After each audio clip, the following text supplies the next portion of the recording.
أعوذ بالله من الشيطان الرجيم. بسم الله الرحمن الرحيم. يا أيها الذين آمنوا ادخلوا في السلم كافة ولا تتبعوا خطوات الشيطان إنه لكم عدو مبين. وقال تعالى: يوم لا ينفع مال ولا بنون إلا من أتى الله بقلب سليم. وقال تعالى: أعوذ بالله من الشيطان الرجيم. بسم الله الرحمن الرحيم. إذا وقعت الواقعة ليس لوقعتها كاذبة خافضة رافعة إذا رجت الأرض رجا وبست الجبال بسا فكانت هباء منبثا وكنتم أزواجا ثلاثا. صدق الله العلي العظيم وصدق رسوله النبي الكريم ونحن على ذلك من الشاهدين. محبতের সাথে প্রাণ খুলে কয়েক মর্তবা দরুদ পড়ুন। আল্লাহুম্মা সাল্লি মাওলানা মুহাম্মাদ ওয়া আলা মাওলানা আরশের নিচে সিজদায় পড়ে কাঁদবেন নবী যারে যার। আরশের নিচে সিজদায় পড়ে কাঁদবেন নবী যারে যার। মাফ করিয়া দেন গো আল্লাহ উম্মত আমার গুনাহগার। আল্লাহুম্মা সাল্লি আলা সাইয়্যিদিনা মাওলানা মুহাম্মাদ ওয়া আলা মাওলানা بلغ العلا بكماله كشف الدجى بجماله حسنت جميع خصاله صلوا عليه وآله. وہ زمانہ میں معزز تھے مسلمان ہو کر، او زمانہ میں معزز تھے مسلمان ہو کر، اور تم خارے ہوئے تارک قرآن ہو کر. بلغ العلا بکمالہ کشف الدجى بجمالہ حسنت جمیع خصالہ صلوا علیہ. کہ محمد سے وفا تو نے تو ہم تیرے ہیں، کہ محمد سے وفا تو نے تو ہم تیرے ہیں. اے جہاں چیزیں کیا لوح قلم تیرے ہیں. بلغ العلا بکمالہ کشف الدجى حسنت جميع.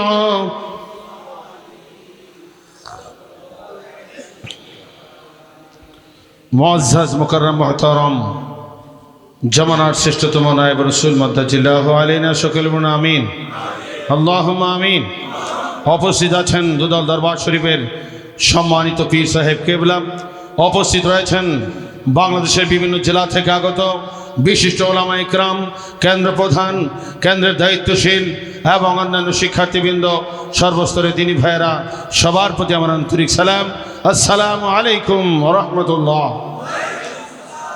মহান আল্লাহ পাকের দরবারে অসংখ্য অগণিত শুকরিয়া, যে মহান আল্লাহ রাব্বুল আলামিন আমাদেরকে ইলমে তাসাউফের বিশ্ববিধান কেন্দ্র মির্জাপুর নায়েব রাসূলের দরবার শরীফে ৮৬তম বাৎসরিক ৩ দিন ব্যাপী পবিত্র কোরআন প্রচার ও ইলমে তাসাউফ শিক্ষার আজিমুস শান মহাসম্মেলনের আজকে দ্বিতীয় দিনে জামানার হাদি নায়েব রাসূলের সম্মুখে বসার তৌফিক দিয়েছেন।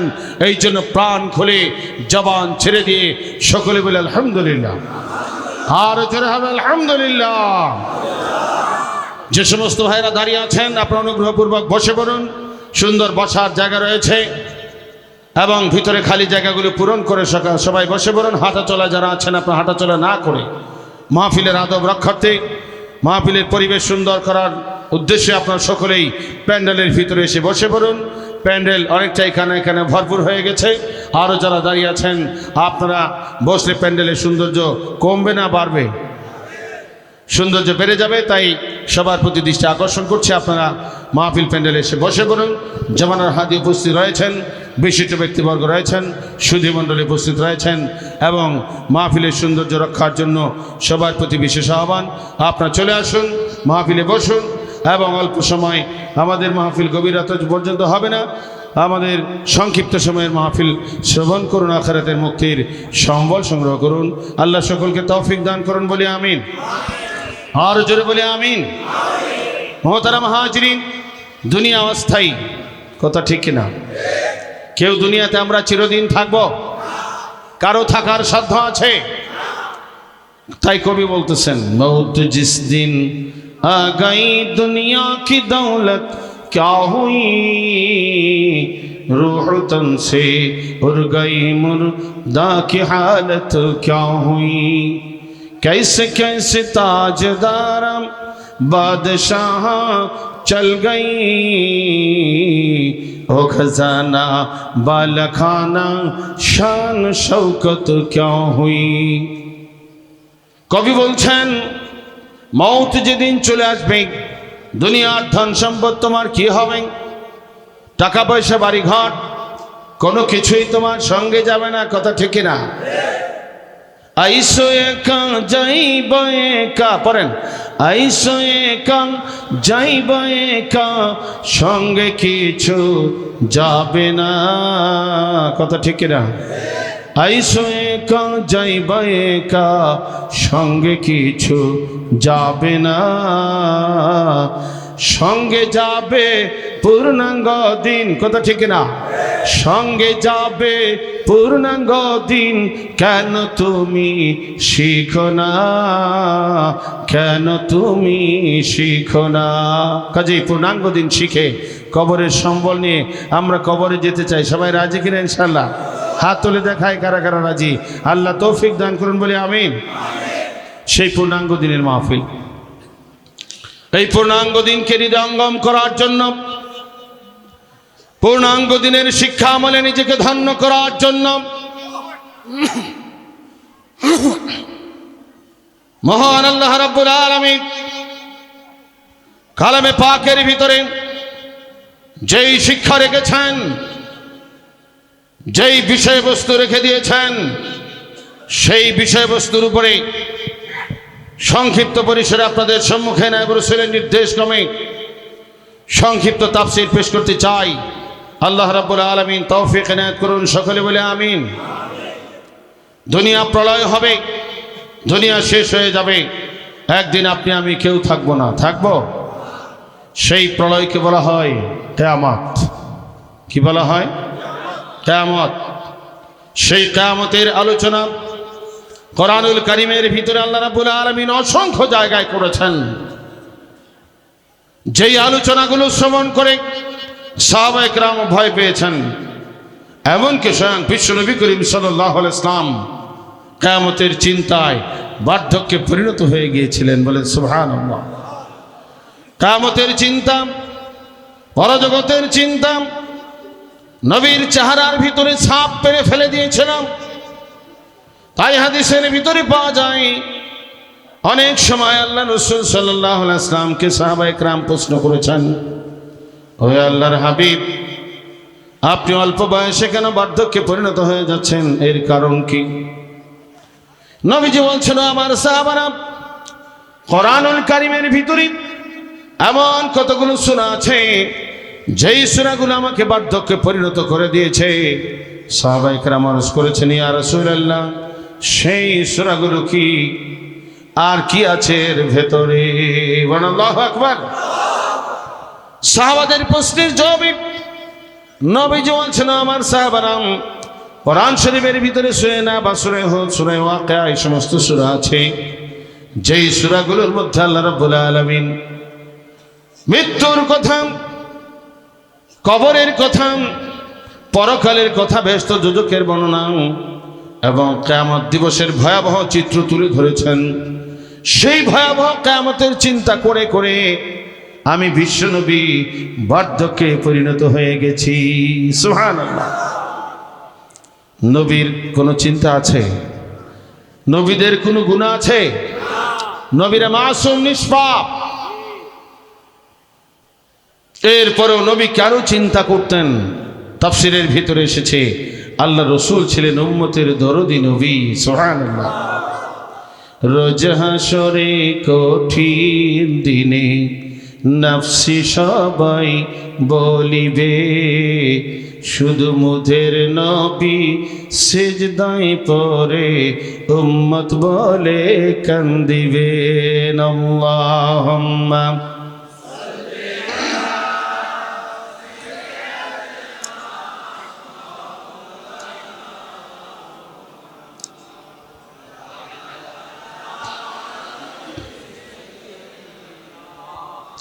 মাওলানা। তো শুরু করছি সেই সূরাতুল ওয়াকিয়ার সংক্ষিপ্ত তাফসীর। শুরুতে আমরা তাউজ এবং তাসমিয়া পাঠ করি। সকলে আমার সাথে পড়ুন, আউযু বিল্লাহি মিনাশ শাইতানির রাজীম।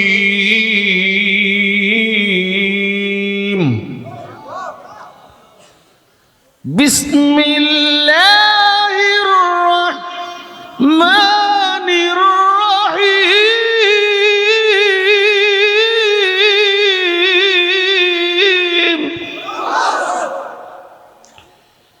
ইযা ওয়াকাআতিল ওয়াকিআহ লাইসা লিওয়াকাতিহা كاذبة خافضة رافعة إذا رجت الأرض رجا. الله أكبر. وبست الجبال بسا فكانت هباء منبثا.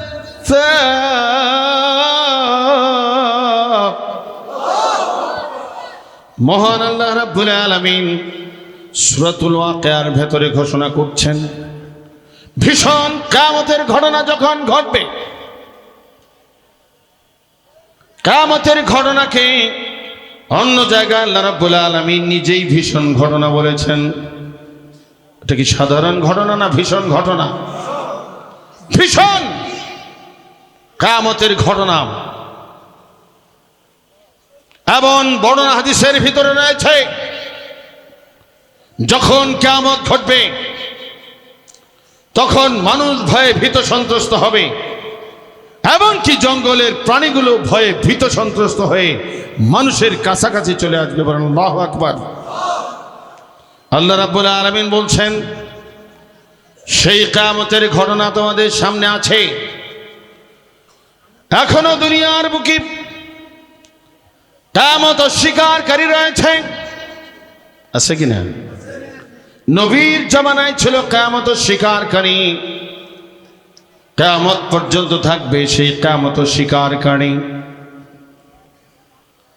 আল্লাহ রাব্বুল আলামিন নবীকে সান্ত্বনা দেওয়ার জন্য বলছেন, হে নবী, এমন একটা সময় চলে আসবে যখন কিয়ামতকে অস্বীকার করার মতো কোন একটা প্রাণীও এই পৃথিবীর বুকে থাকবে না। বড় আল্লাহু আকবার। যখন শুরু হবে সেই ভয়াবহ অবস্থা, তখন সবাই স্বীকার করবে। কাফেররা বলবে, হায় হায় হায় আফসোস, যেই কিয়ামতকে আমরা স্বীকার করেছিলাম সেই কিয়ামত তো হাজির। আফসোস করবে, কান্নাকাটি করবে। কিন্তু তাফসীরের ভেতরে এসেছে, হাদিসের মধ্যে এসেছে, তাদের কান্নাকাটি কোনো কাজে আসবে না। তওবার দরজা তখন বন্ধ থাকবে। আল্লাহ রাব্বুল আলামিন সেই বিষয়টার দিকে উল্লেখ করেছেন, হে নবী, আপনি দুঃখ পাবেন না, কষ্ট পাবেন না। কিয়ামতের বর্ণনা আপনি দিচ্ছেন, আপনার কথা বিশ্বাস করে না মানুষ। আমি আল্লাহর কথা, কিয়ামতের বিষয়, এইগুলো অবিশ্বাস করে মানুষ এখন বর্তমানে মিথ্যাবাদী আছে কিনা? নবীরা বর্তমানে নায়েবে নবীর খবরকে, নায়েবে নবীর সংবাদ, নায়েবে নবীর দেওয়া বিধিবিধান বিশ্বাস করে না এখন অনেক মানুষ আছে কিনা? আল্লাহ বলেন, হে নবী, কিন্তু এমন একটা সময় চলে আসবে তখন ঠিকই তারা বিশ্বাস করবে, স্বীকার করবে, কিয়ামত বিশ্বাস করবে, কিয়ামত স্বীকার করবে। কিয়ামতকে মিথ্যা বলার আর তাদের শক্তি থাকবে না। কিন্তু তাদের জন্য দুর্ভাগ্য, তখন তওবার দরজা বন্ধ হয়ে যাবে। ভাইয়ের আমার, বন্ধুরা আমার, সেই কিয়ামতের অবস্থা খুব ভয়াবহ হবে। ওই কিয়ামত আসার ফলাফল কি হবে আল্লাহ পাক বলছেন, খাফিদাতুর রাফিআ। উঁচু মানুষগুলোকে, কোন উঁচু মানুষগুলোকে নিচু বানিয়ে দিবে কিয়ামত। বলেন নাউযুবিল্লাহ। যারা ছিল দুনিয়ার রাজা, ছিল বাদশাহ, ছিল ধনবান, অনেক ক্ষমতার অধিকারী, কিন্তু ছিল না তাদের ঈমান, ছিল না তাদের হাদি। নমরুদ ঈমান ছিল, হাদি ঈমান ছিল? আল্লাহর আসমানি কিতাব বিশ্বাস করেছে? করে নাই। ফেরাউন বিশ্বাস করেছিল? করে নাই। নবীর জামানায় আবু জেহেল, আবু লাহাব, উতবা, শাইবা, এইভাবে অসংখ্য কাফের ছিল যারা আল্লাহ নবীকে বিশ্বাস করে নাই, কিন্তু তাদের ক্ষমতা ছিল অনেক। আল্লাহ বলেন, এই ক্ষমতা তাদের থাকবে না। কি কথা ঠিক না? এই ক্ষমতা চূর্ণ হবে, বিচূর্ণ হবে। এই ক্ষমতাধর মানুষগুলোকে নিম্ন পর্যায়ের করা হবে। বলেন নাউযুবিল্লাহ। নবীরা বর্তমানে নায়েবে নবীর বিরুদ্ধাচরণকারী, কোরআনের বিরোধী, হাদিসের বিরোধী, পূর্ণাঙ্গ দিন বিরোধী মানুষ আছে কিনা? কিয়ামত পর্যন্ত থাকবে। কিন্তু আল্লাহ পাক বলছেন, এই মানুষগুলো যতই ক্ষমতাধর হোক, কিয়ামতের ময়দানে, হাসরের মাঠে তাদের এই ক্ষমতা থাকবে না। তারা হবে খাফিরা। উঁচু মানুষগুলো তারা হবে নিচু, তারা হবে অপমানিত, তারা হবে লাঞ্ছিত, তারা হবে জাহান্নামের ইন্ধন। বলেন নাউযুবিল্লাহ। যারা সম্পন্ন দুনিয়ার ভিতরে তারা ছিল নিচু পর্যায়ের। কাফেরদের দৃষ্টিতে, ইহুদি খ্রিস্টানদের দৃষ্টিতে, যারা তাদেরকে বলতো যে মুহাম্মদ সাল্লাল্লাহু আলাইহি ওয়াসাল্লামের কাছে কিছু গরিব মানুষ, কিছু নিচু পর্যায়ের মানুষ এলেম শিক্ষার জন্য ভর্তি হচ্ছে, কোরআন শিক্ষার জন্য যাচ্ছে, অথচ তাদের অধিকাংশ তো গরিব। আমরা নেতা, আমরা ধনী, আমরা তার কাছে যাই না। বলেন নাউযুবিল্লাহ। আল্লাহ বলেন, এই মানুষগুলোকে কিয়ামতের ময়দানে, হাসরের মাঠে আমি আল্লাহ রাব্বুল আলামিন উচ্চ মর্যাদা দিব। নিচু মানুষগুলোকে কিয়ামতের ময়দানে রাফিআ, মহাসম্মান আল্লাহ পাক দিবেন। বলে সুবহানাল্লাহ। আর জন হবে সুবহানাল্লাহ। হোক সে ধনী, হোক সে গরিব, যদি আল্লাহর পূর্ণাঙ্গ দিন শিক্ষা করে, আমল করে, রসুলের যুগে রসুল বর্তমানে নায়েবে রসুল সে গ্রহণ করে, আল্লাহ রাব্বুল আলামিন কিয়ামতের ময়দানে, হাসরের দিন তার মর্যাদা এত বাড়িয়ে দিবেন, তার শান শৌকত দেখার পরে দুনিয়ার অনেক রাজভাষা শিক্ষিত দুনিয়ার অনেক পণ্ডিত আফসোস করবে আর বলবে হায় হায়, তারা তো আমাদের সঙ্গে ছিল, আমাদের এলাকার ছিল, একই এলাকায় আমরা বসবাস করেছি, কিন্তু তারা আজকে এত মান মর্যাদা এত শান শৌকত কেমনে পাইল? আফসোস করবে আর বলবে হায় হায়, কিভাবে এরা পাইল? তখন ওই সমস্ত বান্দারা এবং ফেরেশতারাও বলবেন, ওহে আল্লাহর নাফরমান, ওহে দুনিয়ার ক্ষমতাশীল বাহাদুর, দুনিয়ার বুকে থাকা অবস্থায় আল্লাহর পক্ষের হাদির শিক্ষা তোমরা মানো নাই, হাদি গ্রহণ করো নাই, হাদির কাছ থেকে আসমানি কিতাবের শিক্ষা গ্রহণ করো নাই, বরং বিরুদ্ধাচরণ করেছিলে এবং হাসি তামাশা করতে। আর যারা আজকে দেখো রাজা বাদশাদের চাইতেও বেশি শান শৌকতে তারা আছে, ভেস্তিরা থাকবে কিনা? মহা শান শৌকতে থাকবে।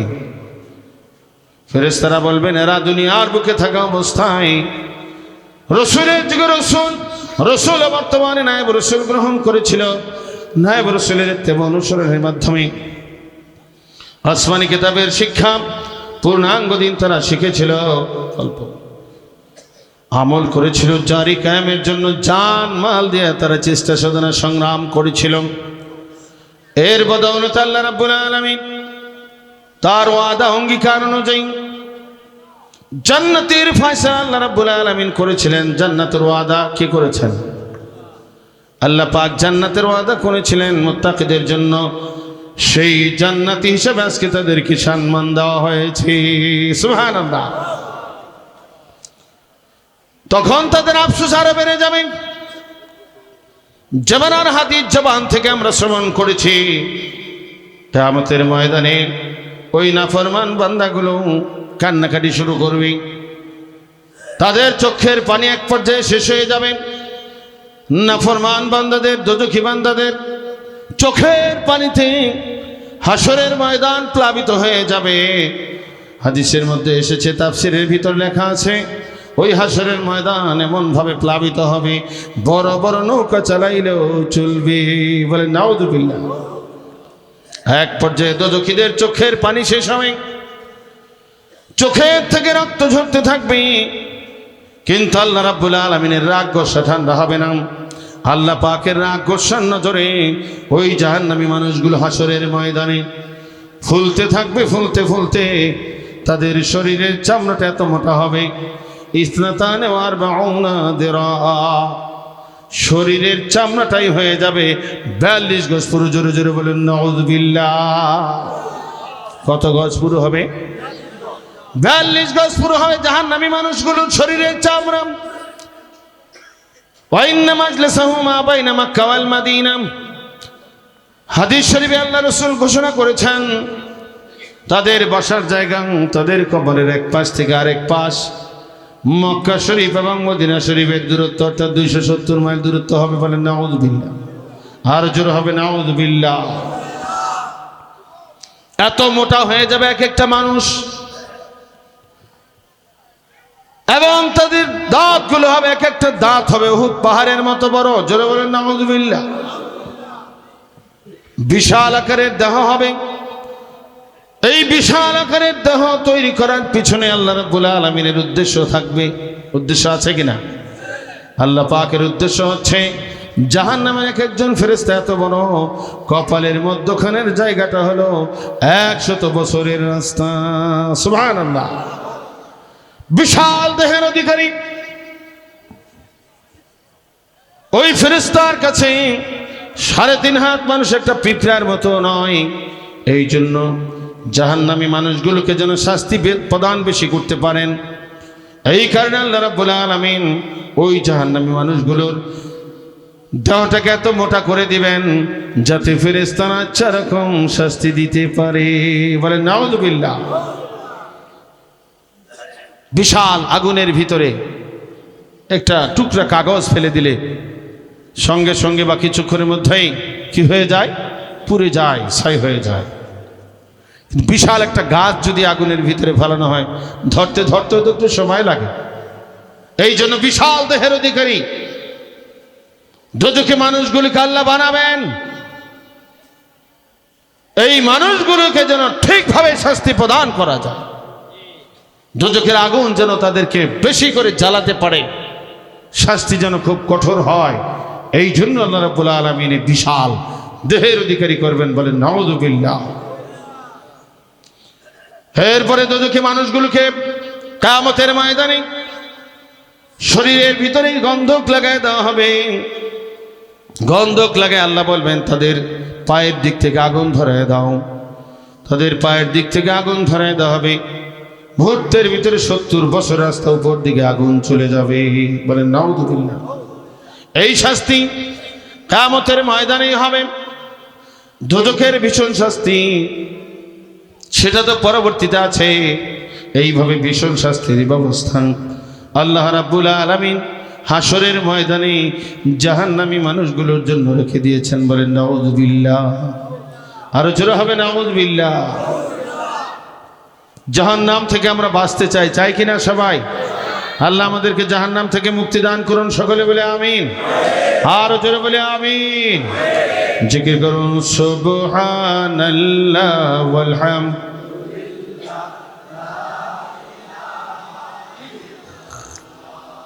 জোরে জোরে সুবহানাল্লাহ,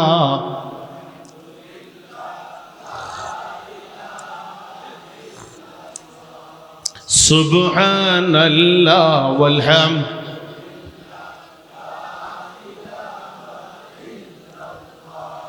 লা ইলাহা ইল্লাল্লাহ মুহাম্মাদুর রাসূলুল্লাহ সাল্লাল্লাহু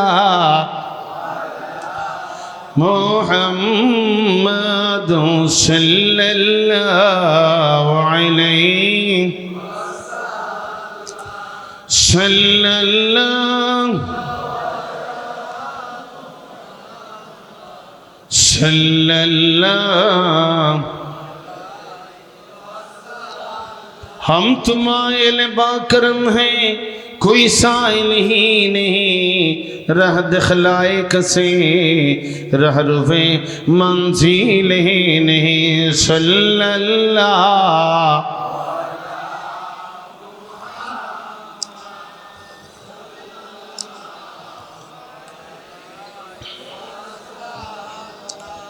सल्लल्लाहु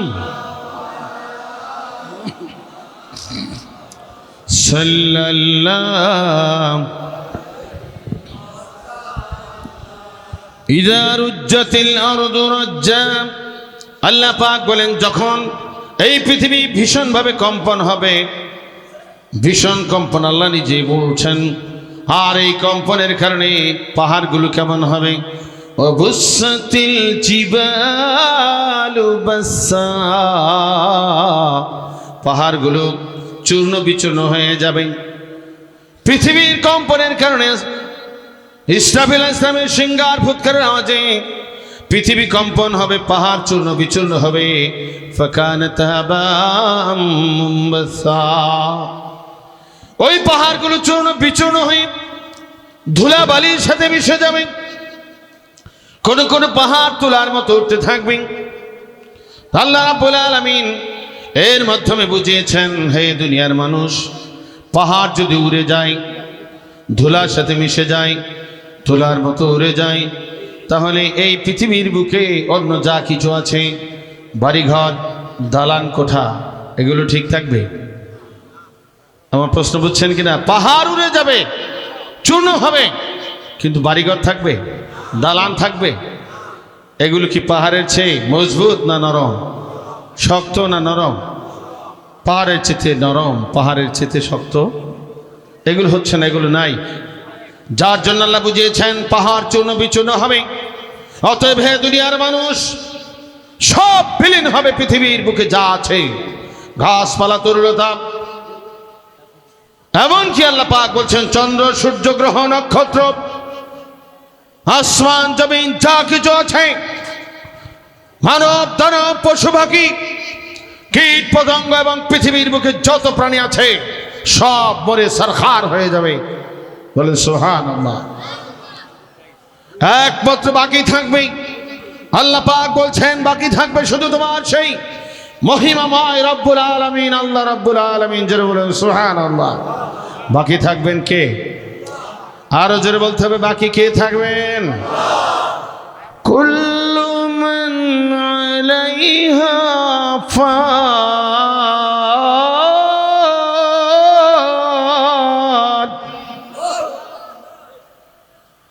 ওয়া ইয়াবকা ওয়াজহু রাব্বিকা যুল জালালি ওয়াল ইকরাম।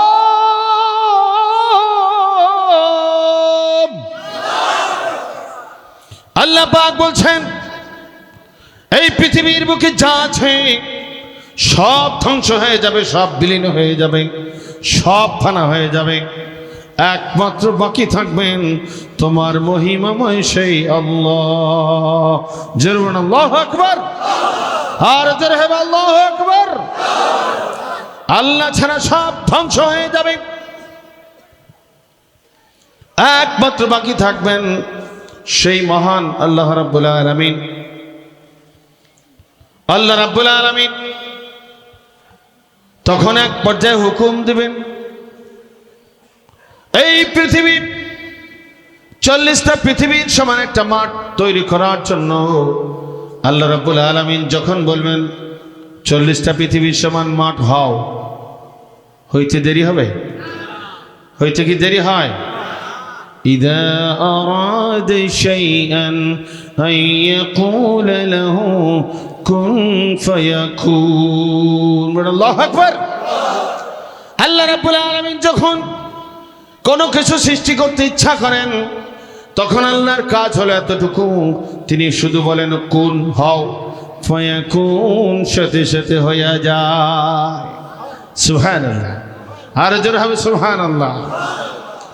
আল্লাহ পাকের হুকুমে এই পৃথিবীর 40টা পৃথিবীর সমান একটা মাঠ হবে, যেই মাঠকে বলা হয় ময়দানে হাসর। কয়টা পৃথিবীর সমান হবে? আরো জোরে বলতে হবে, কয়টা পৃথিবীর সমান? 40টা পৃথিবীর সমান একটা মাঠ হবে। ওই মাঠে সবাইকে ওঠা লাগবে কিনা? কেউ না উঠে পারবে? কোনো মানুষ পারবে? কেউ না উঠে পারবে না। 40টা পৃথিবীর সমান মাঠ হবে। সেই মাঠে আল্লাহ রাব্বুল আলামিনের দরবারে জীবনের প্রত্যেকটা কাজের হিসাব পুঙ্খানুপুঙ্খ রূপে বুঝিয়ে দেওয়ার জন্য সকলকে একত্রিত করা হবে, কবর থেকে উঠানো হবে। আল্লাহ পাক এই বিষয়টা এখানে বর্ণনা করেছেন, কুনতুম আজওয়াজান সালাসা। কিয়ামতের ময়দানে হাসরের মাঠে তোমরা 3 ভাগে বিভক্ত হয়ে যাবে। কবর থেকে উঠে ও দুনিয়ার মানুষেরা তোমরা ভাগ হয়ে যাবে 3টা। বলেন আল্লাহু আকবার।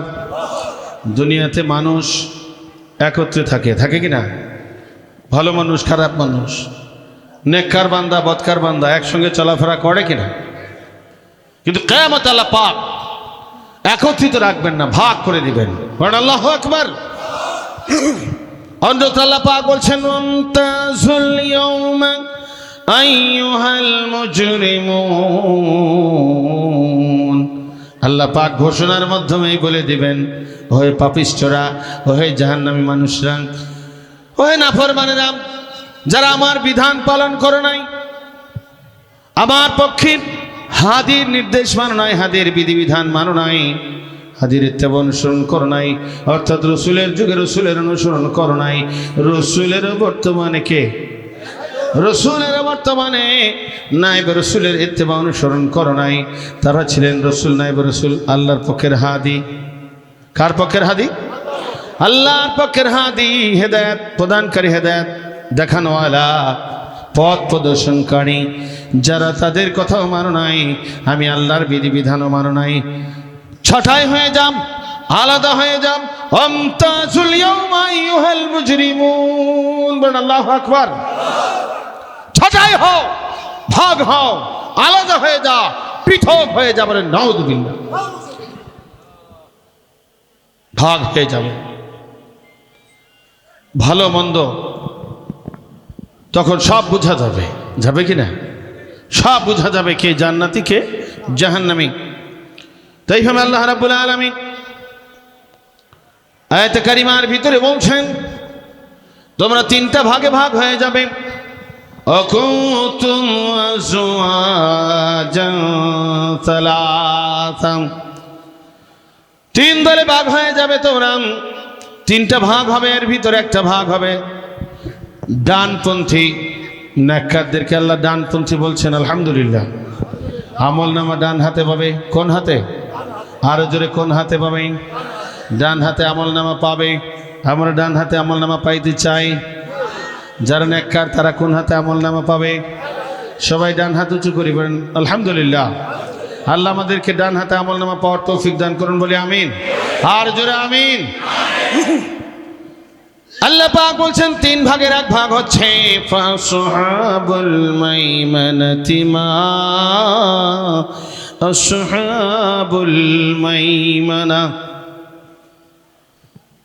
আসহাবে ইয়ামিন ডানপন্থী, আমল নামা ডান হাতে পাবে তারা। অনেক সুখের খবর রয়েছে তাদের জন্য, অনেক খুশির খবর আছে তাদের জন্য। আল্লাহ পাকের আরশে মুআল্লা ডান সাইডে থাকবে এবং আমল নামা তার ডান হাতে পাবে। তারা হবে সাধারণ জান্নাতি। বান আলহামদুলিল্লাহ।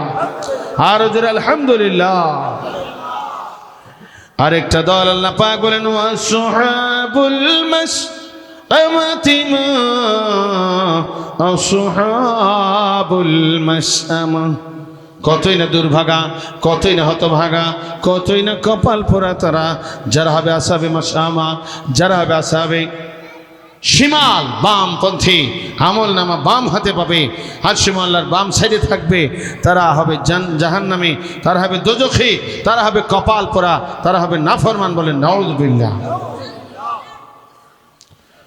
তাফসীরের ভিতরে এসেছে, আয়াতের তাফসীরে লেখা আছে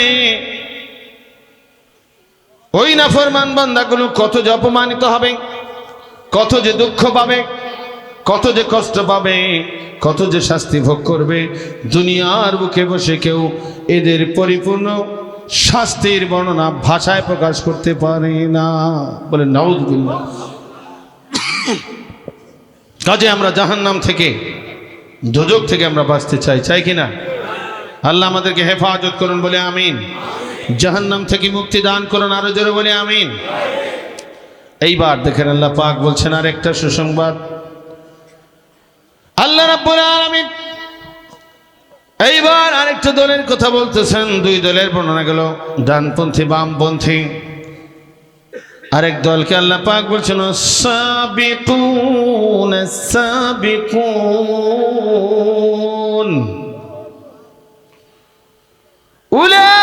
উলাইকাল মুকাররাবুন।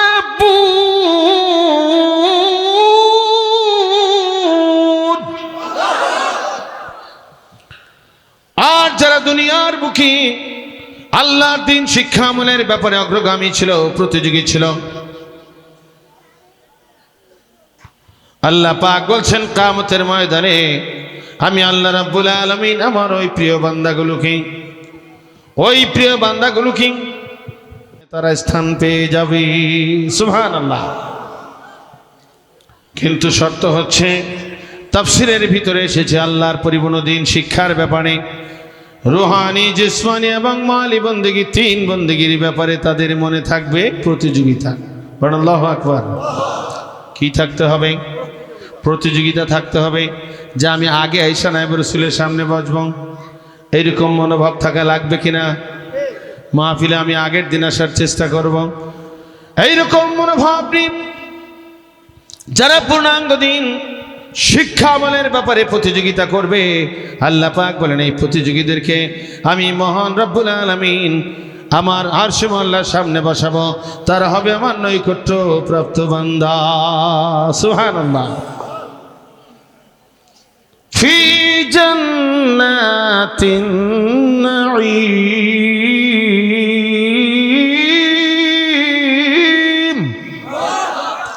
আল্লাহ পাক বলছেন এরা আমার নিয়ামতে ভরপুর জান্নাতের মধ্যে থাকবে এমন নেয়ামত আল্লাহ পাক জান্নাতের ভিতরে তৈরি করে রেখেছেন। কেউ কোনোদিন চোখে দেখেছে? কেউ কোনোদিন জান্নাতের নেয়ামত দেখে নাই? জান্নাতের পরিপূর্ণ বর্ণনা কেউ কানেও শুনে নাই? বলেন আল্লাহু আকবার। বেহেশতীদের জন্য হবে এমন পুরস্কার তৈয়ার করে রাখছেন খোদা যা বাহিরে কল্পনা। হীরা মানিকের দালান কোঠা, হীরা মানিকের দালান কোঠা পাবে মনের মতো, স্বর্ণরূপার দালান কোঠা পাবে মনের মতো, স্প্রিংয়ের গদিটাতে থাকবে শত শত। সুবহানাল্লাহ। নায়েব রাসূল অনেক সময় আলোচনা করেন জান্নাতের গালিচা যখন জান্নাতি বান্দাদেরকে কবরের মধ্যে বিছিয়ে দেওয়া হবে, ওই গালিচা এমন নরম হবে, ওই জান্নাতি বান্দার রূহের কাছে মনে হবে 7 স্তবক জমিনকে তুলার মতো নরম করে দেওয়া হয়েছে। সুবহানাল্লাহ। এই ক্ষমতা আল্লাহর আসেনি? কি আছে কিনা? এটা কবরের ভিতরেই আল্লাহ পাক এমনভাবে জান্নাতি বান্দাদেরকে ফরাশ জান্নাতের বিছানা দান করবেন, জান্নাতের তোশক দিবেন। জান্নাতি বান্দার কাছে মনে হবে 7 স্তবক জমিন যেন তার জন্য তুলার মতো নরম হয়ে গেছে। আল্লাহু আকবার।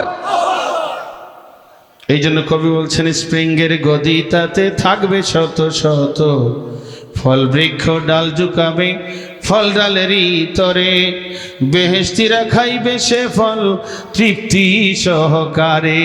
সুবহানাল্লাহ। নামাজ নাই, রোজা নাই, বেহেশতে নাই কোনো কাম, কোনো কিছু থাকবে? নামাজ রোজা লাগবে? নামাজ নাই, রোজা নাই, বেহেশতে নাই কোনো কাম, শুধু খাওয়া দাওয়া প্রেম প্রীতি আনন্দ আরাম। সুবহানাল্লাহ। শুধু শান্তি আর শান্তি থাকবে, ওই জান্নাতের ভিতরে অশান্তির লেশ মাত্র থাকবে না। বলেন আল্লাহু আকবার। أعددت لعبادي الصالحين ما لا عين رأت ولا أذن سمعت ولا خطر على قلب بشر। بسم الله أكبر। হাদিসে কুদসির ভিতরে আল্লাহ নবী ঘোষণা করেছেন, আল্লাহ বলেন আমি আমার নেক বান্দাদের জন্য জান্নাতের ভেতরে এমন এমন নিয়ামত, এমন এমন জিনিস তৈরি করে দিয়েছি, তৈরি করে রেখেছি। মাল আইনুন রাআত, মাল আইনুন রাআত, কোনদিন কেউ চোখে দেখে নাই। ওয়ালা উযুনুন সামিআত আউয়ালিন ওয়া কালিলুম মিনাল আখিরিন। আল্লাহ বলেন উচ্চ পর্যায়ের জান্নাতি সাবিকিন মুকাররাবিন বান্দাদের সংখ্যা হবে আগের জামানায়, পূর্বের জামানায় হবে অনেক অনেক বেশি। বলেন আল্লাহু আকবার। আর আখেরি জামানায় অর্থাৎ কিয়ামত যতই সংঘটিত হবে, যতই কিয়ামত কাছাকাছি আসবে, ততই মুত্তাকি বান্দাদের সাবিকিন মুকাররাবিন বান্দাদের সংখ্যা কমতে থাকবে। সাবিকিন মুকাররাবিন বান্দাদের সংখ্যা আখেরি জামানায় কি বেশি হবে না কম হবে? এই আয়াত থেকে আমাদের জন্য একটা শিক্ষা আছে কিনা? অনেকে বলে থাকে জান্নাতি বান্দারা এত অল্প হবে, এরকম মনে মনে অনেকে বলেন কিনা, প্রকাশ্যে বলেন যে জান্নাতি বান্দারা এত কম হবে কেন? আল্লাহ পাক নিজেই কমের কথা বলছেন, এবং অনেক জায়গায় আল্লাহ পাক বলছেন আকসারুহুম লা ইয়াকিলুন, তাদের অধিকাংশই তারা নির্ভুল, বুঝবে না, এই শিক্ষার দিকে আসবে না। এইভাবে অসংখ্য আয়াত রয়েছে। যাই হোক, সেদিকে যাচ্ছি না। সাবিকিন মুকাররাবিন বান্দাদের সংখ্যা পূর্বের জামানায় বেশি হবে, আখেরি জামানায় কি হবে? কম হবে। তো কম সংখ্যকদের ভিতরে এই জন্য আল্লাহ আমাদের কবুল করে নেন। বলেন আল্লাহুম্মা আমিন। আর জোরে বলে আমিন, আর জোরে বলে আমিন। কিন্তু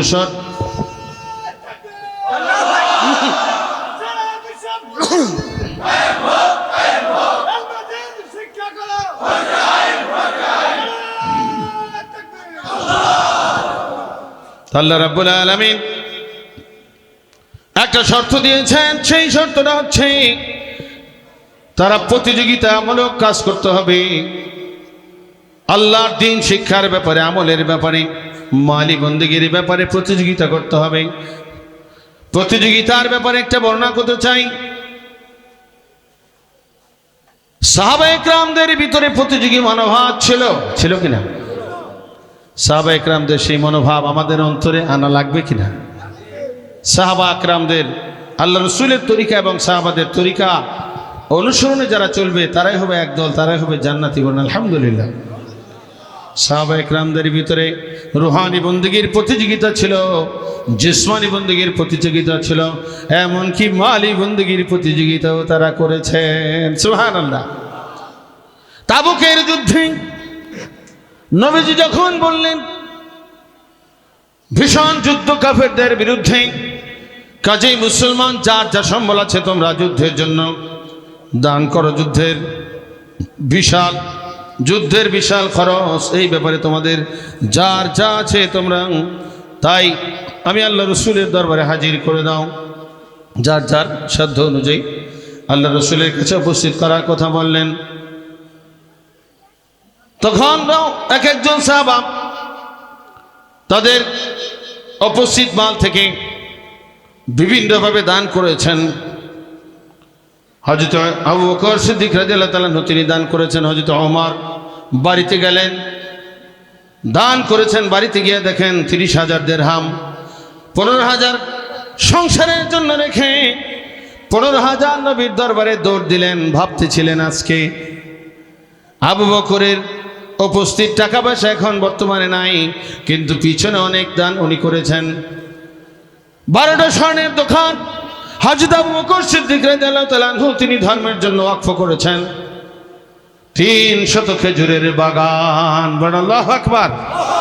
আবু বকর রাদিয়াল্লাহু তাআলা আল্লাহ রাব্বুল আলামিন এত ধনাঢ্য বানিয়েছিলেন। আরবের বুকে যখন তিনি মক্কায় ছিলেন এবং যখন তিনি বিশাল আকারের অর্থ সম্পদের মালিক ছিলেন, তখন উনি যেই কাপড় যেই জামা পরিধান করতেন না, সেই কাপড় আরবের বুকে বিশেষ করে মক্কার বুকে সেই কাপড় চলতো না। মর্মটা হচ্ছে আবু বকর রাদিয়াল্লাহু তাআলা প্রথম জামা বানিয়ে উদ্বোধন করতেন, এরপরে সেই জামা বাজারে বিক্রি হতো। বলে সুবহানাল্লাহ। মুহতারাম হাজিরিন, সেই আবু বকর রাদিয়াল্লাহু তাআলা 12টা স্বর্ণের দোকান, 300 খেজুরের বাগান এক এক করে আল্লাহ রসুলের দরবারে ধর্মের জন্য দান করেছেন, ওয়াকফ করেছেন। তাবুকের যুদ্ধের সময় আবু বকর রাদিয়াল্লাহু তাআলা তিনি একটু অভাব অনটনের ভিতরে ছিলেন। হযরত ওমর ফারুক মনে মনে প্রতিযোগিতা করেছেন, আজকে আবু বকরের চাইতে আমি ফার্স্ট হয়ে যাব। তো সাহাবাদের ভিতরে প্রতিযোগিতা ছিল কিনা? ফার্স্ট সেকেন্ড হওয়ার এরকম প্রতিযোগিতা ওনাদের ভিতরে ছিল কিনা? দৌড় দিলেন বাড়িতে, 30,000 দিরহাম উপস্থিত, 15,000 সংসারের জন্য রেখা, বাকি 15,000 নবীর দরবারে হাজির করে দিলেন। এইভাবে অন্যান্য সাহাবা একরাম দান করেছেন। হযরত উসমান রাদিয়াল্লাহু তাআলা ওনাকে আল্লাহ রাব্বুল আলামিন এত ধন সম্পদ দিয়েছিলেন, পুরাপুরি হিসাব উনি নিজেও বলতে পারতেন না। সুবহানাল্লাহ। উনি গেলেন বাড়িতে, ওনার কাছে সংবাদ আসছে আল্লাহ রসুল ধর্মের জন্য দান চেয়েছেন, অথবা উনি নিজেই ওনার বাড়িতে যাওয়ার পরে উনি 1000 উটের পিঠে আটা মাদা খাদ্য সামগ্রী অস্ত্র বোঝাই করে 1000 চালক সহ আল্লাহ রসুলের দরবারে তিনি পাঠিয়ে দিলেন। সুবহানাল্লাহ। সঙ্গে নিলেন 200 ঘোড়া, ঘোড়ার পিঠেও খাদ্য সামগ্রী অস্ত্র শস্ত্র। এইভাবে আরো 1000 স্বর্ণ মুদ্রা আল্লাহ রসুলের দরবারে একসঙ্গে তিনি দান করেছিলেন। সুবহানাল্লাহ। জোরে বলেন সুবহানাল্লাহ। 1000 উটের দাম কত? নায়েব রসুল অনেক সময় হিসাব করেন। কয়েক বছর আগে কোরবানির সময় বাংলাদেশে উটের মালিক উটের দাম হাঁকছিল ঢাকাতে গাবতলিতে 20 লাখ, ক্রেতা বলছে 15 লাখ, কিন্তু দেয় নাই। তো 15 লাখ যদিও হয় তাহলে 1000 উটের দাম কত? 1000 উট, 1000 উটের পিঠে আটা ময়দা খাদ্য সামগ্রী সহ 1000 উটের 1000 চালক সহ 200 ঘোড়া, ঘোড়ার পিঠে অস্ত্রশস্ত্র খাদ্য সামগ্রী এবং 1000 স্বর্ণ মুদ্রা একসঙ্গে আল্লাহ রসুলের দরবারে হযরতে ওসমান গনি রাদিয়াল্লাহু তাআলা হাজির করে দিয়েছেন। সুবহানাল্লাহ। এইভাবে সাহাবা একরাম যার যার ক্ষমতা অনুযায়ী সাধ্য অনুযায়ী দান করেছেন। আল্লাহ রসুল সাহাবা একরামের দানের ফলাফল বর্ণনা দিবেন, ফার্স্ট সেকেন্ড ঘোষণা দিবেন। নবীজি চিন্তা ভাবনার মধ্যে ছিলেন, এরই মাঝে নাজিল হয়ে গেলেন হযরত জিবরাইল আমিন, বলেন আল্লাহু আকবার। আয়েশা নবীর কানে কানে বলছে, ইয়া রাসূলুল্লাহ, আজকের মালি বন্দিগির ফলাফল আপনি বাহ্যিকভাবে দেখে ঘোষণা দিবেন না, বরং আজকের মালি বন্দিগির ফলাফল আপনি ঘোষণা দিবেন, ফার্স্ট সেকেন্ড ঘোষণা করবেন, কার বাড়িতে কি আছে আর কি সে আপনার দরবারে হাজির করেছে। বলেন সুবহানাল্লাহ। আছে কি, দিচ্ছে কি, সেইটা অনুযায়ী হবে ফলাফল। এইবার আল্লাহ রাসূল সাহাবা একরামদেরকে জিজ্ঞেস করতেছেন, এক এক সাহাবা একরাম এক এক বর্ণনা দিয়েছেন যে, ইয়া রাসূলুল্লাহ, আমি 10 ভাগের 1 ভাগ নিয়ে এসেছি, 5 ভাগের 1 ভাগ নিয়ে এসেছি। এইভাবে এক একজন এক এক বর্ণনা দিলেন। নবীজি শুনতেছেন সাহাবা একরামদের কথা। যখন জিজ্ঞেস করেছেন হযরত ওসমান গনি রাদিয়াল্লাহু আনহুকে, হয় ওসমান গনি, তুমি কি দান করেছো আজকের যুদ্ধে? হযরত ওসমান গনি বলছে, 1000 উট, 1000 উটের পিঠে আটা, ময়দা, খাদ্য সামগ্রী, অস্ত্র বোঝাই, এবং 1000 উটের 1000 চালক, 200 ঘোড়া, ঘোড়ার পিঠে অস্ত্র সামগ্রী, অস্ত্রশস্ত্র, খাদ্য সামগ্রী এবং 1000 স্বর্ণ মুদ্রা, এটা আপনার দরবারে আমি হাজির করেছি। আল্লাহ নবী বললেন, বাড়িতে কি রেখে এসেছো, কি পরিমাণ তোমার রয়েছে? হযরত ওসমান রাদিয়াল্লাহু আনহু বলছেন, ইয়া রাসূলুল্লাহ, আমি পুরোপুরি বলতে পারবো না, তবে আমার একটা ধারণা হচ্ছে 3 ভাগের 1 ভাগ আপনার দরবারে হাজির করেছি, বাকি 2 ভাগ সংসারের জন্য এবং আমার ব্যবসা বাণিজ্য ইত্যাদির জন্য বাড়িতে রেখে এসেছি। বলেন আল্লাহু আকবার। উনি 3 ভাগের 1 ভাগ নিয়ে এসেছেন। হযরত ওমর ফারুককে নবীজি বললেন, হে ওমর, তুমি কি করেছো? হযরত ওমর ফারুক বললেন, ইয়া রাসূলুল্লাহ, আপনার দানের কথা শ্রবণ করি, তাবুকের যুদ্ধের কথা শুনে আমি বাড়িতে দৌড় দিলাম। বাড়িতে গিয়ে উপস্থিত মাল পাইলাম 30,000 দিরহাম। 15,000 বাড়ির জন্য, সংসারের জন্য রেখে বাকি 15,000 আপনার দরবারে আমি হাজির করেছি। সুবহানাল্লাহ। অর্থাৎ উনি বললেন যে অর্ধেক আল্লাহ রসুল আপনার দরবারে নিয়ে এসেছি। হযরত আবু বকর কথা বলছে না, এমন খারাপ, মাথা নিচু করে বসে আছেন। নবী বললেন, আবু বকর, আপনি আজকের যুদ্ধে আমি আল্লাহ রসুলের দরবারে আপনি কি দান করেছেন, কি উপস্থিত করেছেন? কাদু কাদু ভাব, কেননা বরাবর তিনি বহু মাল সম্পদ আল্লাহ রসুলের দরবারে দান করেছেন। বর্তমানে তিনি অভাবের ভিতরে আছেন। ডাক দিয়ে বলেন, ইয়া রাসূলুল্লাহ, ইয়া হাবিবাল্লাহ, আপনি যখন তাবুকের যুদ্ধে দানের কথা বলেছেন, মালি বন্দিগির বর্ণনা দিয়েছেন, বাড়িতে গেলাম, বাড়িতে গিয়ে দেখি 3 দিন পর্যন্ত সংসারে চুলা জ্বলে না। বলেন আল্লাহু আকবার। বিবি 2.25 কেজির মতো, 2.25 সের আটার মতো সংগ্রহ করেছেন। যে কোনোভাবে সংগ্রহ হয়েছে 3 দিন পর। 2.25 সের আটা, পানি ঢালবেন, খামির তৈরি করে রুটি বানাবেন। এই অবস্থা আমার স্ত্রী প্রস্তুতি নিচ্ছে। আমি গিয়া বললাম, ওহে বিবি, আল্লাহ রসুল তাবুকের যুদ্ধের জন্য মালি বন্দিগির কথা বলেছেন, ঘরে কি আছে এটা আমি জানতে চাই। সুবহানাল্লাহ। বিবি বলছেন, ওহে প্রাণের স্বামী, এই আটা ছাড়া, 2.25 আটা ছাড়া আর কোনো উপস্থিত কোনো কিচ্ছু নাই। আল্লাহর নবী সাহাবী হযরত আবু বকর সিদ্দিক বললেন, আল্লাহ রসুল তো যুদ্ধের জন্য মালি বন্দিগি চেয়েছেন, এখন কি করতে চাও?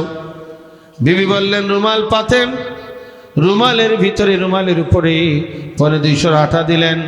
আবু বকর রাদিয়াল্লাহু তাআলা বললেন, বাজারে গিয়া মাত্র 6 আনা পয়সায় 2.25 আটা বিক্রি করে, ইয়া রাসূলুল্লাহ, সেই 6 আনা পয়সা আপনার দরবারে আমি হাজির করেছি। সুবহানাল্লাহ। নবী বললেন, আবু বকর, তুমি তোমার সংসারের জন্য কি রেখেছ? আবু বকর কান্দে আর জবাব দেয়, ইয়া রাসূলুল্লাহ, সংসারের জন্য আমি আল্লাহ এবং তার রাসূলকে রেখে এসেছি। বলেন আল্লাহু আকবার। সংসারের জন্য আমি আল্লাহ এবং তার রাসূলকে রেখে এসেছি। সুবহানাল্লাহ। সঙ্গে সঙ্গে আল্লাহ রাসূল বললেন, আজকের মালি বন্দিগিতে আবু বকর ফাঁস। আল্লাহু আকবার। সেকেন্ড হযরতে ওমর ফারুক, থার্ড তৃতীয় স্থান অধিকার করেছে হযরতে ওসমান গনি রাদিয়াল্লাহু তাআলা আনহু। আল্লাহু আকবার। এই কথা শোনার পরে হযরত ওমর ফারুক তিনি বলছেন, আমি আজকে ভেবেছিলাম হযরতে আবু বকরের চাইতে উপরে চলে যাব, মালি বন্দিগিতে আমি ফার্স্ট হব। হযরতে ওমর ফারুক তিনি বলেছেন, কোনদিন আমি আবু বকরের সাথে দানেও পারি নাই, কোনো ব্যাপারে আমি পারি নাই, আজকেও দেখা যায় আমি আবু বকরের সাথে পারি নাই। বলেন আল্লাহু আকবার। সাহাবায়ে কেরামদের ভিতরে প্রতিযোগিতা ছিল কিনা? এইরকম প্রতিযোগী মনোভাব আপনার আমার অন্তরে থাকা লাগবে কিনা? যদি প্রতিযোগী মনোভাব থাকে তাহলে কিয়ামতের ময়দানে আল্লাহ রাব্বুল আলামিন আপনাকে আমাকে আল্লাহ পাকের আরশের সম্মুখ ভাগে সাবিকিন মুকাররাবিন হিসেবে কবুল করবেন। বলেন আল্লাহুম্মা আমিন। তাহলে কারা কারা এই প্রতিযোগী মনোভাব রাখতে চাই, প্রতিযোগিতার সাথে রুহানি জিসমানি মালিবন্দি করতে চাই, হাত তুলে দেখাই। আল্লাহ কবুল করুন বলে আমিন। জিকির করুন সুবহানাল্লাহ।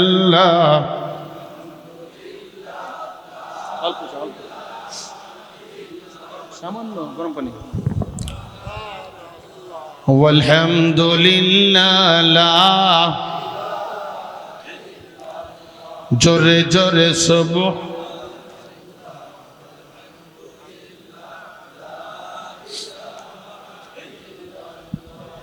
লা ইলাহা ইল্লাল্লাহ মুহাম্মাদুর রাসূলুল্লাহ। আল্লাহুম্মা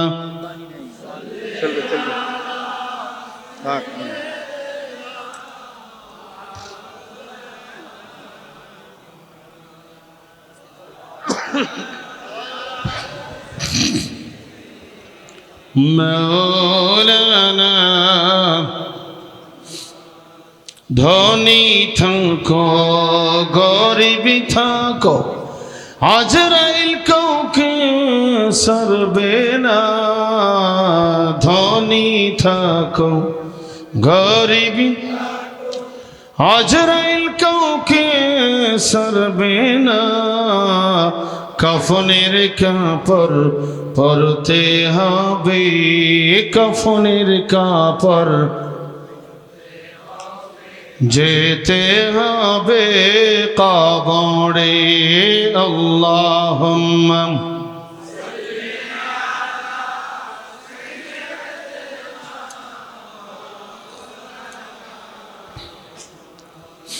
ওয়ালা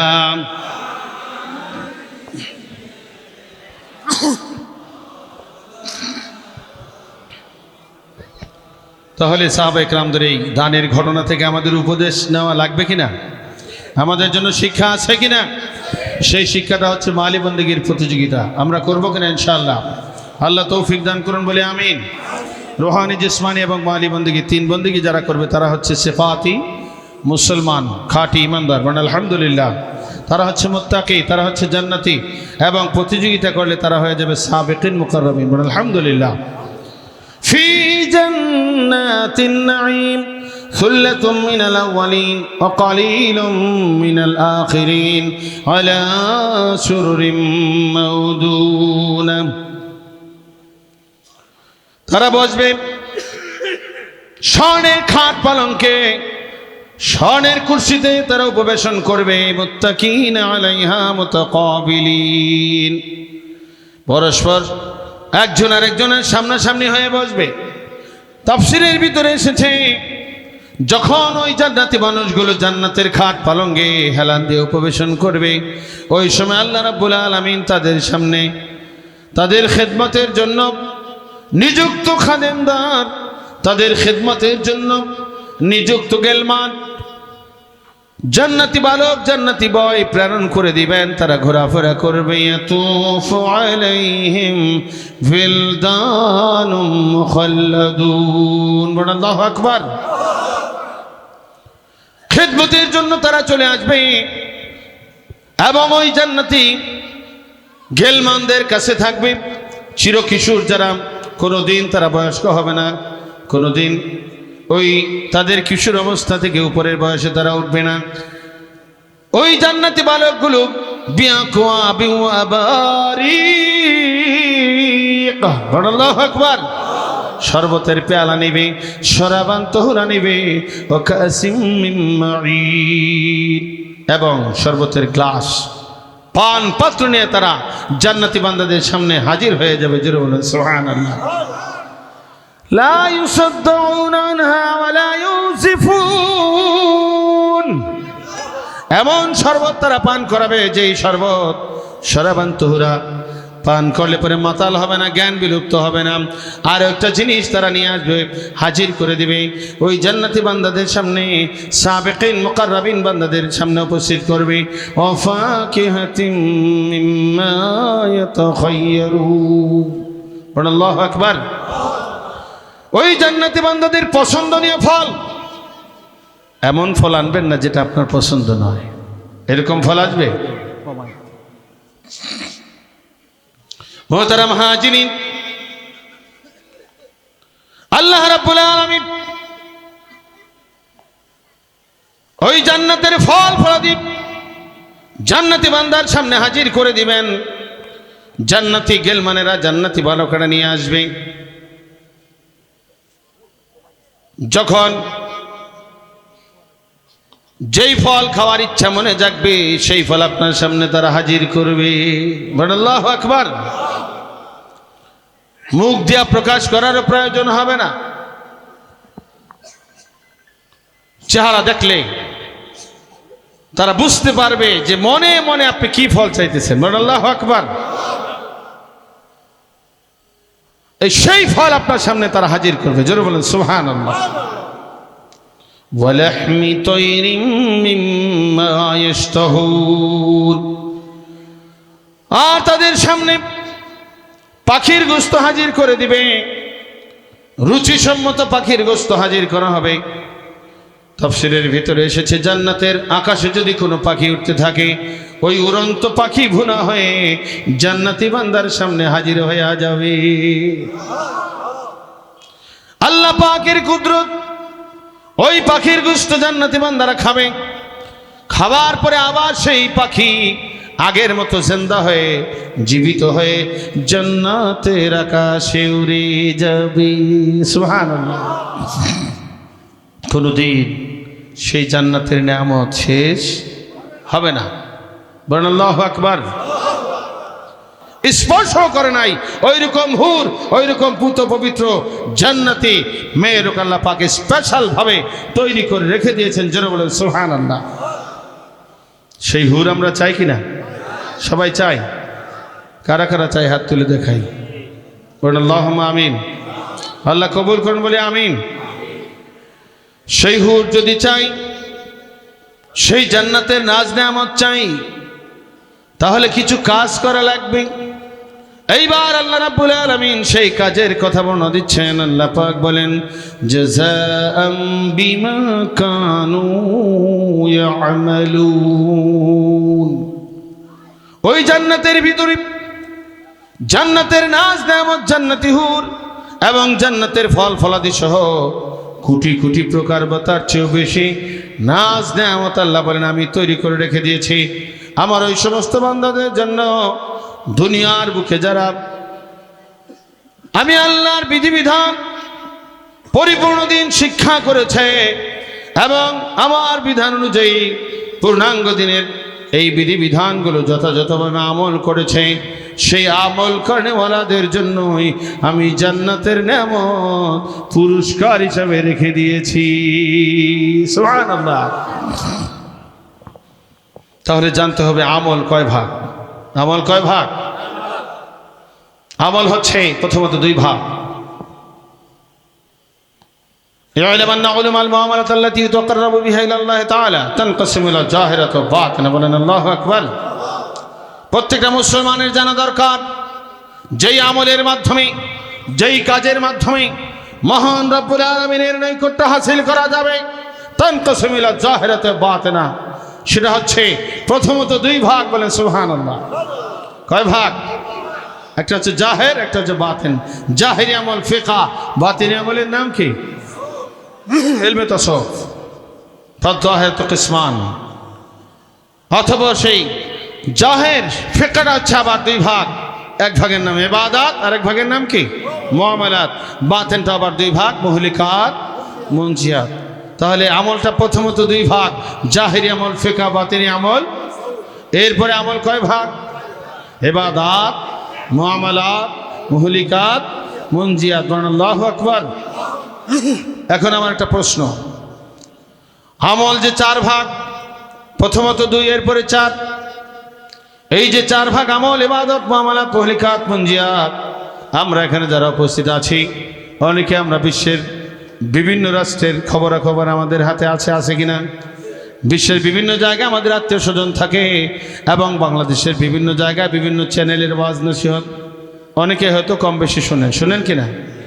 কিন্তু আমলটা যে চার ভাগ, ইবাদত, মুআমালাত, মুহলিকাত, মুনজিয়াত, এই চার ভাগে আমল। আমার প্রশ্ন হচ্ছে, কোনো ওয়াজ, কোনো মাহফিল, কোনো মিটিং, কোনো মাদ্রাসা, কোনো বৈঠক, কোনো কোথাও কোনো জায়গা থেকে এই আমলের চার ভাগের সন্ধান কারা কারা পেয়েছেন একটু হাত তুলে দেখান।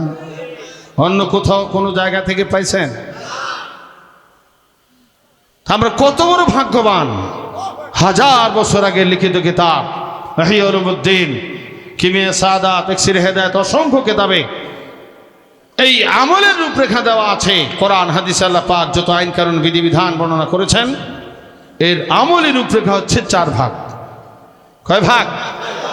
ইবাদত, মুআমালাত, মুহলিকাত, মুনজিয়াত। আলহামদুলিল্লাহ। এই 30 পারা কোরআনের লক্ষ লক্ষ হাদিসের মূল আমল, এর রূপরেখা আমরা জানতে পেরেছি, এই আমলের ভাগ বন্টন আমরা পেয়েছি। আমরা বেজার না খুশি? আমরা অনেক বড় ভাগ্যবান কিনা? চিন্তা ফিকির করলে আপনি বুঝতে পারবেন, সারা পৃথিবী থেকে যখন এই আমলের রূপরেখা, আমলের চেহারা হারিয়ে গেছে, তখন 1300 শতাব্দীর মুজাদ্দিদ আজম, বাহরুল উলুম, হাফেজ হাদিস আল্লামা শাহ সুফি হাতেম আলী রহমতুল্লাহ আলাই সেই আমলের রূপরেখা তিনি আমাদের মাঝে উদ্ধার করে লিপিবদ্ধ করে কিতাব আকারে রেখে গেছেন। বলেন আলহামদুলিল্লাহ। আরো জোরে বলেন আলহামদুলিল্লাহ। 1000 বছর আগে লিখিত কিতাব ইহয়া উলুমুদ্দিন, যার বঙ্গানুবাদ হচ্ছে 3500 পৃষ্ঠার উপরে। বলে সুবহানাল্লাহ।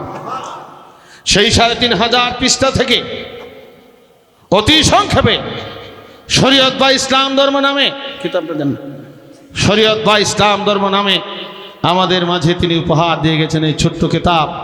30 পারা কোরআন, লক্ষ লক্ষ হাদিসের মূল কথা, মূল আমলের বর্ণনা, ইবাদত, মুআমালাত, মুহলিকাত, মুনজিয়াত, এই অল্প এই 100 বা কিছু কম বেশি পৃষ্ঠার ভিতরে আমাদের জন্য তিনি উপহার দিয়ে গেছেন, যেন মহাসমুদ্রকে একটা ঘটির ভিতরে তিনি আমাদের জন্য রেখে গেছেন। বলেন আলহামদুলিল্লাহ। আর জোরে হবে আলহামদুলিল্লাহ। এটা আমাদের জন্য মস্ত বড় নেয়ামত। আমরা বেজান না খুশি? এই আমল যারা করবে, আল্লাহ পাক বলছেন এই আমলের বিনিময়ে আমি তাদের জন্য জান্নাতের ফয়সালা করে রেখেছি। বলেন আলহামদুলিল্লাহ। আর জোরে হবে আলহামদুলিল্লাহ। এই চার ভাগ আমল এবং প্রত্যেক ভাগে 10 10 করে 4 10 40 উসুলের বর্ণনার মাহফিল হচ্ছে এই মাহফিল। তাহলে আখিরাতের মহামুক্তির মাহফিল কিনা? যেই আমলের বিনিময়ে, যেই শিক্ষার বিনিময়ে পরজগতে রয়েছে জান্নাত, সেই শিক্ষা আমরা সবাই করব কিনা? ইনশাআল্লাহ। আমল করতে আমরা রাজি আছি কিনা? বলেন আলহামদুলিল্লাহ। আল্লাহ কবুল করুন বলে আমিন।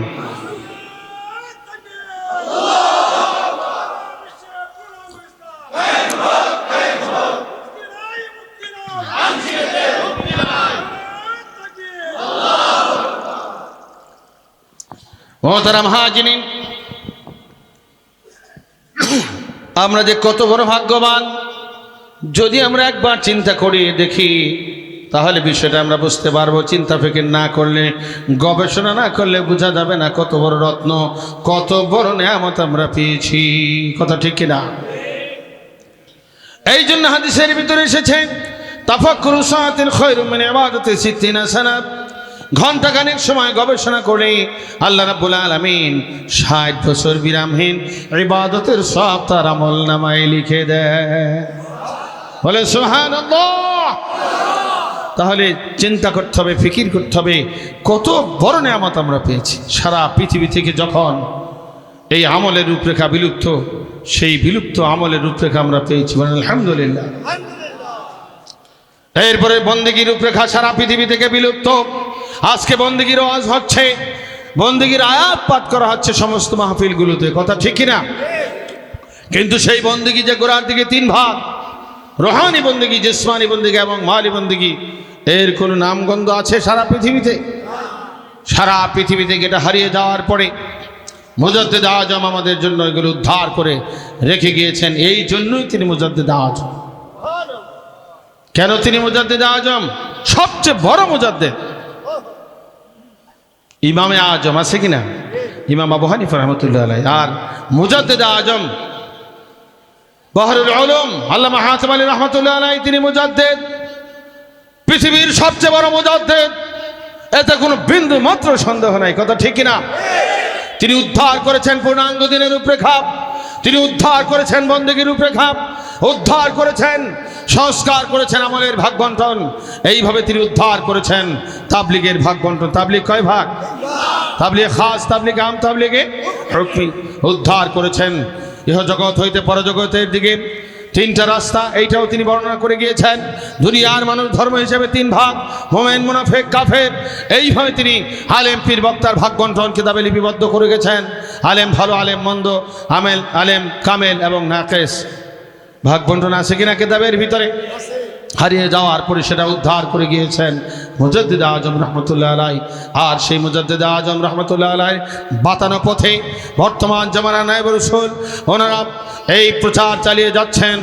আজকে সারা পৃথিবীবাসীর উচিত হচ্ছে সেই মুজাদ্দিদ আজম রহমতুল্লাহ আলাইহি উদ্ধারকৃত কোরআন এবং হাদিসের মূল বিষয়, মূল শিক্ষা, মূল আমল, মূল বন্দেগীর রূপরেখা এবং মূল বিষয়গুলো নায়েবে রাসূলের তত্ত্বাবধানে এসে, নায়েবে রাসূলের ছায়াতলে এসে শিক্ষা করা এবং আমল করা।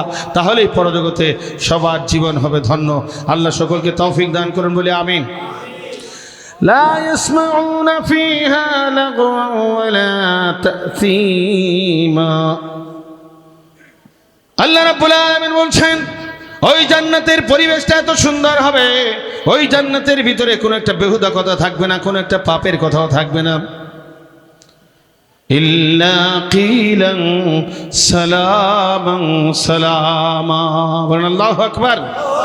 সেখানে বলা হবে, জিকির করুন আল্লাহ আল্লাহ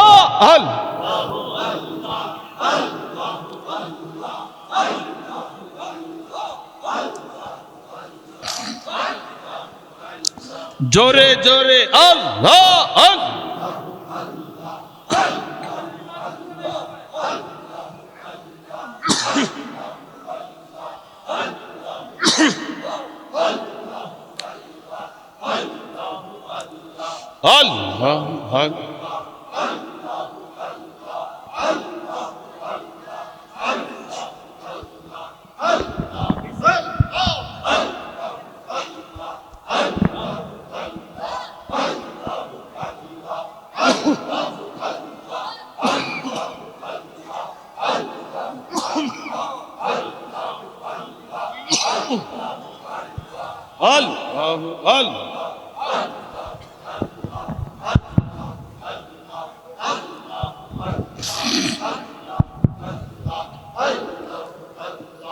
Allahu Allahu Allahu Allahu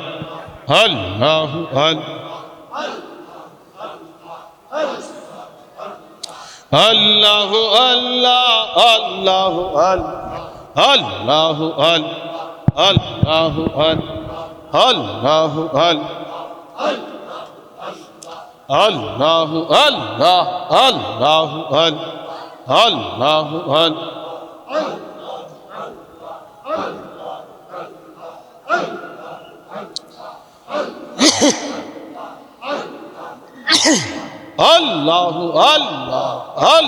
Allah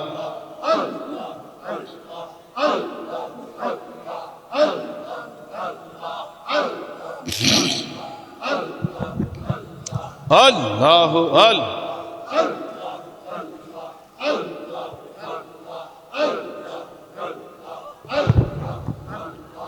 আল্লাহ আল্লাহ আল্লাহ আল্লাহ আল্লাহ আল্লাহ লা ইলাহা ইল্লাল্লাহ মুহাম্মাদুর রাসূলুল্লাহ সাল্লাল্লাহু আলাইহি ওয়াসাল্লাম। মুজাদ্দিদ আজম রাহমাতুল্লাহ আলাইহি তিনি আমাদের জন্য 30খানা কিতাব লিপিবদ্ধ করেছেন। কয়খানা কিতাব? বলেন আলহামদুলিল্লাহ। সেই 30খানা কিতাবের ভিতরে 1 নম্বর হচ্ছে কোরআন শরীফের মৌলিক তাফসীর। কোরআন শরীফের মৌলিক শিক্ষার বাংলা তাফসীর। আবার বলেন আলহামদুলিল্লাহ। যে তাফসীর নিয়ে গতকালকে বর্তমান জামানার হাদি নায়েব রাসূল তিনি আলোচনা করেছেন, সেই তাফসীরের ভিতরে মুজাদ্দিদ আজম রাহমাতুল্লাহ আলাইহি তিনি কোরআন শরীফের মূল কথা, আল্লাহ পাকের মূল কথা তিনি আমাদের জন্য সংক্ষিপ্ত করে লিপিবদ্ধ করে গিয়েছেন। বলেন আলহামদুলিল্লাহ। আরো জোরে হবে আলহামদুলিল্লাহ। তারই ধারাবাহিকতা আজকে চলছে এই সূরাতুল ওয়াকিয়ার মূল কথা। সূরাতুল ওয়াকিয়ার প্রথম রুকুর মধ্যে ঈমানের গুরুত্ব তুলে ধরা হয়েছে। 30 পারা কোরআনে কয় ভাগ মাসালা? মাসালা কয় ভাগ? মৌলিকভাবে কয় ভাগ মাসালা আলোচনা হয়েছে? 3 ভাগ। কয় ভাগ? কি কি? আকায়েদ, তাসাউফ, ফিকহ। আকায়েদ হচ্ছে ঈমান। সেই ঈমানের গুরুত্ব তুলে ধরা হয়েছে। বিশেষ করে ঈমানের এক বিশেষ গুরুত্বপূর্ণ বিষয় হচ্ছে কিয়ামত বিশ্বাস করা। সব কিছু বিশ্বাস করে, কিয়ামত মানে না, বিশ্বাস করে না, ঈমানদার হবে? আরো জোরে বলতে হবে, ঈমানদার হবে? কিয়ামত বিশ্বাস করা ঈমানের এক গুরুত্বপূর্ণ বিষয়। এইভাবে কিয়ামতের ভিতর, কিয়ামতে আল্লাহ রাব্বুল আলামিন অবিশ্বাসী কাফেরদের কি পরিণতি সেটা তুলে ধরেছেন সূরাতুল ওয়াকিয়ার মধ্যে। এবং ফেরেশতা বান্দাদের তাদের পরিচয় এবং তাদের নাজ নেয়ামতের চিত্র তুলে ধরেছেন। এইভাবে আল্লাহ রাব্বুল আলামিন পাহাড় পর্বত ধ্বংস হবে, আসমান জমিন সব তছনছ হবে, দুনিয়া প্রকম্পিত হয়ে সব কিছু ধ্বংস হয়ে এক পর্যায়ে মানুষ 3 ভাগে বিভক্ত হয়ে হাসরের ময়দানে উঠবে। এটা হচ্ছে কিয়ামত, হাসরের ময়দান, পরকালের বিশ্বাস। এগুলো ঈমানের মাসালা। কিসের মাসালা? ঈমানের মাসালা। দ্বিতীয় রুকুর ভিতরে মহান আল্লাহ রাব্বুল আলামিন জাহান্নামী বান্দাদের শাস্তি, আসহাবে শিমাল বামপন্থীদের আযাব গজব যে কত ভয়াবহ হবে সেই চিত্র তুলে ধরেছেন। এবং কেন তাদেরকে সেই আযাব গজবে গ্রেফতার করা হবে, এর একটা মূল কারণ হচ্ছে সত্যিকার দিন থেকে, সঠিক হাদি থেকে তারা দূরে থাকবে, যার জন্য তাদেরকে সেই জাহান্নামের আযাবের ভিতরে গ্রেফতার করা হবে। বলেন নাউযুবিল্লাহ। তুরশিবন আল্লাহুম্মা সাল্লি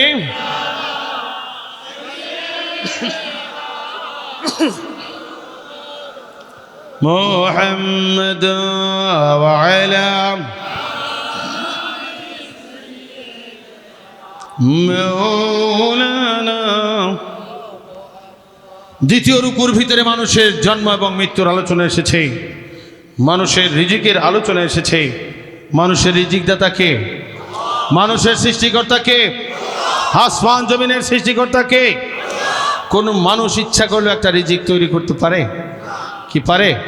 একটা ধান তৈরি করার ক্ষমতা কারো আছে? একটা সরিষার দানা তৈরি করার ক্ষমতা কারো আছে? ক্ষমতা কার হাতে? আল্লাহ পাকের হাতে। এগুলো ঈমানের মাসালা, আকায়েদের বিষয়। এইভাবে আল্লাহ রাব্বুল আলামিন যে তিনি সর্বশ্রেষ্ঠ, আল্লাহ পাক শ্রেষ্ঠ, কাজেই তার শ্রেষ্ঠত্ব ঘোষণা করা হয়েছে সূরাতুল ওয়াকিয়ার দ্বিতীয় রুকুর শেষ অংশে। তৃতীয় রুকুর ভিতরে আল্লাহ রাব্বুল আলামিন কসম করেছেন সেই তারকারাজি যেগুলো একদিন বিলীন হয়ে যাবে। অথচ এই তারকার ব্যাপারে আগের জমানায় তারকা গণক ছিল, গণক ঠাকুর ছিল কিনা? তারকা দেখে তারা গণনা করত। আল্লাহ পাক বুঝিয়ে দিয়েছেন যে এই তারকা গণনা করে তোমরা তোমাদের ভাগ্য নির্ধারণ করো, এই তারকারও একদিন বিলীন হয়ে যাবে, তারকারও অস্তিত্ব থাকবে থাকবে কাজেই মানুষ তোমাদের অস্তিত্ব থাকবে না। এইভাবে মানুষের জীবন এটা চিরস্থায়ী নয়, অস্থায়ী জীবন, এটা আল্লাহ পাক বুঝিয়েছেন। এবং তৃতীয় রুকুর ভিতর আল্লাহ রাব্বুল আলামিন কোরআনুল কারীম যা আল্লাহর পক্ষ থেকে এসেছে এবং এই কোরআনুল কারীমের প্রতি দৃঢ় বিশ্বাস রাখতে হবে। কোরআনুল কারীমকে যারা বিশ্বাস করবে না তারা হবে নাফরমান, তারা হবে অবাধ্য এবং তারা হবে জাহান্নামী, দোজখী। এই বিষয়টা আল্লাহ রাব্বুল আলামিন বর্ণনা দিয়েছেন এবং মৃত্যুর সময় কি পরিণতি হবে সেই বিষয়টা আল্লাহ পাক তুলে ধরেছেন। তো এই সূরাতুল ওয়াকিয়ার ভিতরে বেশিরভাগ আলোচনা হচ্ছে ঈমানের বর্ণনা। বলেন সুবহানাল্লাহ। কিসের বর্ণনা? ঈমানের বর্ণনা। মৃত্যু, কবর, হাসর, কিয়ামত, বেহেশত, দোজখ এগুলো ঈমানের মাসলা কিনা? ঈমান যদি না থাকে কোনো আমল বন্দেগী আল্লাহর দরবারে কবুল হবে না। তবে প্রথম রুকুর শেষ দিকে আল্লাহ রাব্বুল আলামিন আমলের চিত্রটাও বর্ণনা করেছেন। আর আমলের বিনিময়ে পরজগতে জান্নাত, আমল না করলে পরজগতে জাহান্নাম। এবং সেই আমল করতে হবে হাদির বাতানো পন্থায়। কি কথা ঠিক না? হাদি, কোরআন হাদিস রিচার্জ করে যুগের নায়েব রাসূল, নবীর যুগে নবী, নবীর বর্তমানে নায়েব নবী যেভাবে কোরআন হাদিসের মাধ্যমে বাতিয়ে দিবেন সেই অনুযায়ী আমল করলেই পরজগতে জান্নাত। আল্লাহ আমাদেরকে সকলকে সেই সূরাতুল ওয়াকিয়ার মূল বিষয়গুলো অনুধাবন করে আমাদের ঈমানকে মজবুত করার এবং আখিরাতের সম্বল পূর্ণাঙ্গ দিন শিখে আমল করার তৌফিক দান করুন। সকলে বলে আমিন। আরো জোরে বলে আমিন। আল্লাহ রাব্বুল আলামিন